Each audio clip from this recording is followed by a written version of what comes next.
মামাতো বোন যখন বেড়াতে আসে যে 2 দিন থাকে যা কিছু ঘটায় জীবনটা পুরো তেজপাতা বানায় দিয়ে যায়। তো আজকে যেটা হয়েছে দরজা খুলে দেখি মামাতো বোন 2 দিন অনেক গেছে আবার চলে আসছে তো আসছে ব্যাগটা রেখে ভিতরে চলে গেছে। আমার সাদা মনে কোনো কাদা নাই, হাজার হলো মামাতো বোন, তাই ব্যাগটা ওর রুমে আমি পচাই দিলাম। তারপর যা হয়েছে ব্যাগটা ওর রুমে দিয়েই ভাবলাম একটু ওয়াশরুমে যাই। তো আমার সাদা মনে কোনো কাদা নাই, মোবাইলটা টেবিলের উপর রাখেই ওয়াশরুমে চলে গেছিলাম। এটাই হয়েছে আমার সবচেয়ে বড় ভুল। এর মধ্যেই আমার গার্লফ্রেন্ড দিছে ফোন, ফোনের আওয়াজ শুনে রুম থেকে দূর দিয়ে আসছে ফোনটা রিসিভ করে বসছে। যখনই শুনছে মেয়ে মানুষের কণ্ঠ তখনই ওর খেলা শুরু। বলে, কে আপনি আপনি এখানে কেন ফোন দেন? আমি ওর বউ, রাখেন।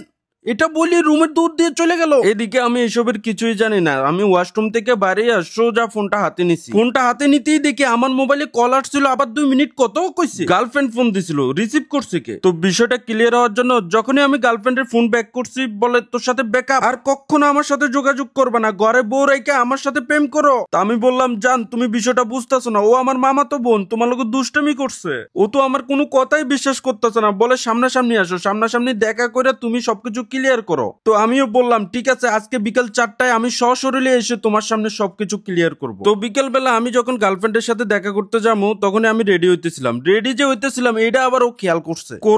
করলো তারপর যা করলো, আমার রুমে তালা লাগাই দিল, দরজা লক করে দিল। তো যখনই আমি দরজার সামনে যাই দেখি দরজা লক করা, বাইরে থেকে লক করে দিছে, টানি খুলে না। এখন কি করি? ও তো দরজা লক করে নাই, মনে হয় আমার জীবনটাই লক করে দিছে। এদিকে আমি দরজা খোলার অনেক চেষ্টা করি কিন্তু খুলে না। এদিকে 4টা বাজে যেতেছে, গার্লফ্রেন্ডের সাথে যদি সশরীরে দেখা না করি তাহলে তো ব্যাকআপ। এখন আমি কি করি? এদিকে 4টা বাজে যাইতেছে কিন্তু দরজা খুলে না।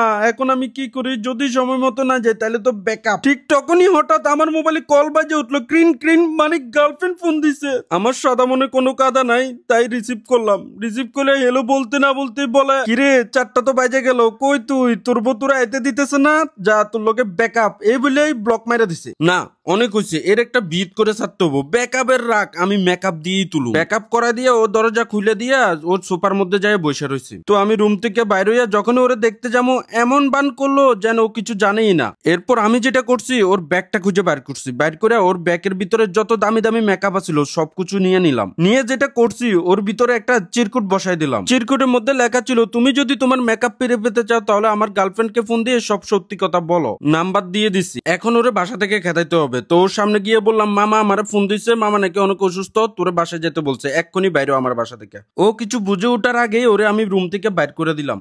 তো তারপর যেটা করছি, ওরে রুম থেকে বাইর করে লাকিস্টার দরজার সামনে ওরে মেলা মেরা দিলাম। এরপরে বললাম, জাগা নিচে যাই একটা রিক্সা পাবি, ওই রিক্সা নিয়ে জাগা, 2 দিন পর আমগো বাসায় আসিস না, এ বলে দরজা বন্ধ করে দিলাম। দরজা বন্ধ করে আমি ওর জন্য ওয়েট করতেছিলাম ও কখন বাসায় যাবে। চিরকুট